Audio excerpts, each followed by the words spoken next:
আপনারও কি hearing notice এসেছে বা আগামীতে আসতে পারে? যদি এমন একটা দিনে আপনার হেয়ারিং নোটিশ ফেললো, সেই দিনটাতে হয়তো আপনার মেডিকেল অ্যাপয়েন্টমেন্ট আছে, কিংবা হয়তো চাকরির ইন্টারভিউ আছে, কিংবা খুবই গুরুত্বপূর্ণ একটা কাজ আছে, তাহলে আপনি কি করবেন? আপনি কি সেই দিন হেয়ারিং এ উপস্থিত হবেন, নাকি আপনি সেই কাজটি করবেন? তো আপনাকে আজকে আমি সেটাই বলে দিব। আপনি একদম ভয় পাবেন না, নিশ্চিন্ত থাকুন।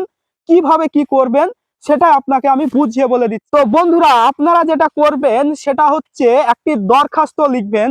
কি দরখাস্ত লিখবেন সেটা আমি আমার পিন কমেন্টে দিয়ে রাখছি, সেটা দেখে দেখে লিখলেই হয়ে যাবে। এবং সেই দরখাস্তটি আপনার যিনি বিডিও আছেন, কিংবা এই আরো আছে, তাকে সেই দরখাস্তটি দিয়ে আসবেন। তাহলে আপনার কাজ হয়ে যাবে, আপনি নিশ্চিন্তে থাকতে পারবেন। আপনাকে আবার নতুন একটি তারিখ দেওয়া হবে এবং সেই তারিখে গিয়ে আপনি আপনার হেয়ারিং কমপ্লিট করবেন, এবং যে তারিখে আপনাকে নোটিশ দিয়েছিল সেই নোটিশটি ক্যান্সেল করা হবে, এবং সেই দিনের যে আপনার কাজ তা আপনি অনায়াসেই সুন্দরভাবে করতে পারবেন।